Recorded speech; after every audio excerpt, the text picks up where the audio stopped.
मुझे ऐसा लगता है किसान बिल को लेकर के पूर्वाग्रह से किसान संगठनों को अब उबरना चाहिए।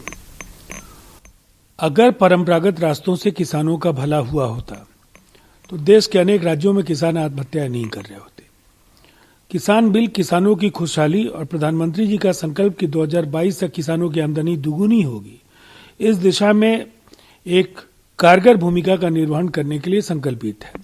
और इसीलिए जिन प्रावधानों को लेकर के आशंकाएं हैं उस पर जब केंद्र सरकार बातचीत करने के लिए तैयार है, उनकी ओर से लगातार ये पेशकश जारी है, फिर भी एक तरफा आंदोलन को बढ़ाया जाना दुर्भाग्यपूर्ण है और ये किसानों के हित में भी नहीं है। राकेश सिंह टिकैत ने कहा कि हम लोग को काफी सतर्क रहना पड़ेगा और ये देखना पड़ेगा कि हम लोग के बीच में कुछ एंटी सोशल एलिमेंट या गलत एलिमेंट तो नहीं है। उन्होंने ये भी कहा कि सरकार अगर बात हमसे करना चाहती है तो हम लोग एक कमेटी बनाएंगे, वो बात करेगी जाके। इस लचीले रुख का हम सबों को स्वागत करना चाहिए और उन्होंने खुद अगर ये महसूस किया है कि आंदोलन की आड़ में असामाजिक तत्व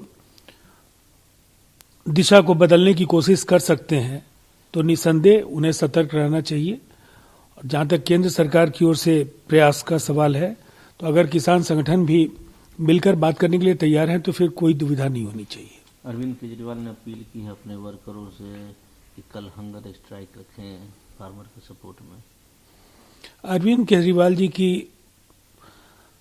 जो अवसरवादिता है और संकट में अक्सर अवसर वो ढूंढने की कोशिश करते हैं और जो उनके दोहरे मानदंड हैं उससे भी किसान संगठन परिचित हैं।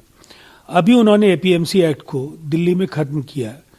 एपीएमसी एक्ट का वर्तमान स्वरूप बदल करके उसमें फल और वहां अनाज को उन्होंने इसके दायरे से बाहर निकालने की बात की और उसके बाद फिर से वो किसानों के साथ खड़े होने की कोशिश भी कर रहे हैं। ऐसे दोहरे चरित्र को किसान संगठन भी पहचानते हैं। नरेंद्र तोमर ने कहा है कि आज उत्तराखंड से कुछ किसान संगठन आए, हमसे मिले, उन्होंने उस कानून को समझा और सही बताया। मैं उनका धन्यवाद करता हूं। इस दिशा में केंद्र सरकार की ओर से अब जो प्रेस कॉन्फ्रेंसेज और संवाद का सिलसिला शुरू हुआ, ये स्वागत योग्य कदम है। इसलिए कि जो भ्रम है और जिस तरह अफवाह फैलाए जा रहे हैं उसमें तार्किक तरीके से प्रावधानों पर बातचीत एक स्वस्थ संदेश देने का काम कर सकता है। कमल हसन ने भी इलेक्शन जो तमिलनाडु में उसके लिए प्रचार शुरू कर दिया। कमल हसन निसंदेह फिल्म उद्योग की एक बड़ी शख्सियत है और दक्षिण में फिल्मी सितारों की फॉलोइंग बहुत बड़ी होती है। उनको चाहने वाले लोग लाखों करोड़ों होते हैं और इसलिए ऐसे लोगों की भूमिका अगर राजनीति में है तो ये स्वागत योग्य है। कैलाश विजयवर्गीय ने सेंट्रल फोर्स को इमीडिएटली डिप्लॉय करने की मांग की है वेस्ट बंगाल में, जिस तरह से वहां माहौल बने हुए हैं। केंद्र राज्य संबंधों के निर्वहन की जवाबदेही दोनों ही पक्षों पर है। राज्य सरकार को ऐसे कदम केंद्र न उठाए इसके लिए विवश नहीं करना चाहिए और केंद्र सरकार को भी राज्य सरकार से परामर्श के बाद ही कोई कदम उठाना चाहिए। ये एनसीपी ने कहा है कि प्रधानमंत्री को क्लैरिफाई करना चाहिए कि उस प्रोटेस्टर में नक्सल भी हैं, माओइस्ट भी हैं, क्या वो चाइना से हैं? ये सवाल करने के पहले शरद पवार जी से ये जरूर पूछना चाहिए कि 2010 11 अगस्त को उनके जारी पत्र में जिन प्रावधानों की वो हिमायत कर रहे थे आज उन प्रावधानों के खिलाफ क्यों दिख रहे हैं।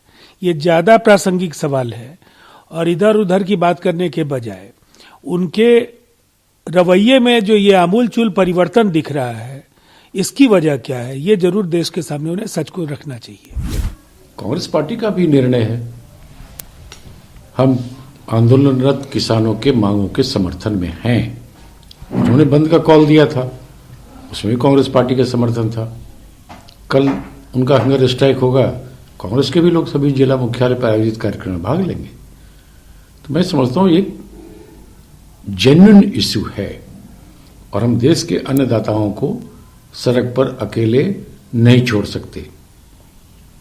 उनकी मांगें सही हैं। उन्हें जो शंकाएं हैं एमएसपी को लेकर, मंडी को लेकर, बड़ी कंपनियों के बढ़ते प्रभाव को लेकर सरकार को इसका समाधान ढूंढना होगा, नहीं तो आंदोलन आगे भी बढ़ेगी। हम लोग उसके साथ हैं। राकेश सिंह टिकैत ने कहा है कि हम लोग को अलर्ट रहना होगा कि हम लोग के जो प्रोटेस्ट है उसमें कुछ गड़बड़ लोग नहीं आ जाए, और सरकार हम लोग से बात करना चाहती है तो हम लोग कमेटी बनाएंगे और भेजेंगे उनके पास। बिल्कुल, मीडिया में कुछ और छपती है, बातें कुछ और आती हैं, हकीकत में वो नहीं होता है। ऑलरेडी बीजेपी वालों ने इस आंदोलन को कहा कि विदेशी फंडिंग से हो रहा है। बीजेपी वालों ने कहा कि इसमें कई ऐसे लोगों के पोस्टर लगे हैं, फोटो लगे हैं जिनके ऊपर कई गंभीर आरोप हैं। हो सकता है गेम प्लान हो भारतीय जनता पार्टी का, आरएसएस का, किसी के भी आंदोलन को बदनाम कर सकते हैं। तो अगर टिकैत जी ने अपने लोगों को अलर्ट किया है तो मैं समझता हूं वाजिब काम किया है। भारतीय जनता पार्टी सत्ता में है, इसका मतलब ही है कि वो विपक्ष या उसके खिलाफ उठने वाली आवाज को दबाने के लिए हर तरह के हथकंडे को कभी भी अपना सकती है। नरेंद्र सिंह तोमर ने कहा कि कुछ उत्तराखंड से किसान आए थे, मुझसे मिले, उन्होंने कानून की तारीफ की, मैं उनको धन्यवाद देता हूं। वो उत्तराखंड भाजपा के कार्यकर्ता लोग गए थे, जिन्हें उनसे मिलवाया था, वो बीजेपी प्रायोजित वो मीटिंग हुई है। जो आम किसान है वो तो सड़कों पर बैठा है, कड़ाके की ठंड में बैठा है, आप उसको तरह तरह से परेशान कर रहे हैं, लेकिन उनकी बातों को सुनना नहीं चाहते हैं। तो अगर सरकार हठ धर्मिता पर टिकी रहेगी तो समाधान कैसे निकलेगा? समाधान के लिए वार्ता जरूरी है और वार्ता में ईमानदारी भी जरूरत है। लेकिन भारतीय जनता पार्टी और केंद्र सरकार किसानों के साथ भेदभाव कर रही है और किसानों के साथ कहीं न कहीं छल कर रही है। उसे लगता है कि ज्यादा दिन टिकेगा तो आंदोलन कमजोर हो जाएगा, लोग वापस लौट जाएंगे, लेकिन किसानों के साथ इस देश के आम जनता का भी समर्थन है। तो अगर कल को भविष्य में ये बातचीत से समाधान नहीं ढूंढते हैं तो सरकार के लिए परेशानी बढ़ेगी। कमल हसन ने भी तमिलनाडु में चुनाव प्रचार शुरू किया, वहां चुनाव होने वाले हैं। हर व्यक्ति को अधिकार है चुनाव प्रचार करना, चुनाव में उम्मीदवार खड़ा करना, चुनाव लड़ना। अगर वो ऐसा कर रहे हैं तो ये उनका वाजिब हक है, उनको करना चाहिए, इसमें किसी को आपत्ति क्यों होगी? विजय वर्गीय ने तो कहा कि सेंट्रल फोर्स डिप्लॉय होना चाहिए वेस्ट बंगाल में, ममता बनर्जी जिस तरह से कर रही है।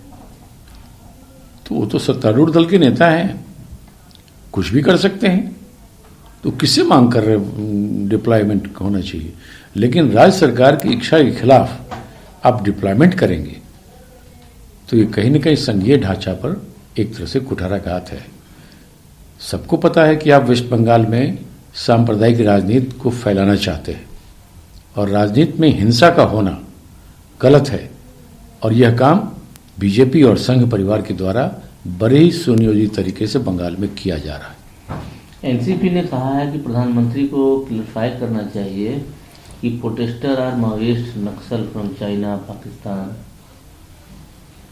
देखिए, मेरा स्पष्ट मानना है कांग्रेस के नजर में जो भी प्रोटेस्ट किसी भी मुद्दे पर होता है तो सत्ता में बैठे लोगों का यह दायित्व है कि आप उसे वार्ता करिए। लोकतंत्र में डायलॉग और विमर्श से बेहतर कोई उपाय नहीं। यह सरकार विमर्श से भागती है, ये सब्जबाग दिखाती है, ये जुमलेबाजी करती है और इनफैक्ट सरकार ने आम जनता का भरोसा खो दिया। तो किसी भी प्रोटेस्टर को सरकार की बातों पर कोई भरोसा है ही नहीं। तो मैं समझता हूं नरेंद्र मोदी जी की जो अपनी विश्वसनीयता और सरकार की विश्वसनीयता तार तार हो गई है। अब आप प्रोटेस्टर को कुछ भी कह दीजिए, आपके कहने से कोई देशद्रोही थोड़ी हो जाएगा, और न कोई विदेशी फंडिंग का आरोप आप लगा सकते हैं। तो ये तमाम चीजें जिस तरह से बीजेपी कॉर्नर से आती है, किसी भी तरह का प्रोटेस्ट कीजिएगा तो आपके ऊपर केस मुकदमा कर दिया जाता है। पहले कहां होता था? लोकतंत्र में प्रोटेस्ट करना हक है उन लोगों को जो समझते हैं कि उनके साथ नाइंसाफी हो रही है। तो बीजेपी गवर्नमेंट के लोग जो सत्ता में बैठे लोग हैं, उनका यह दायित्व है कि आप बात करिए और समाधान ढूंढिए।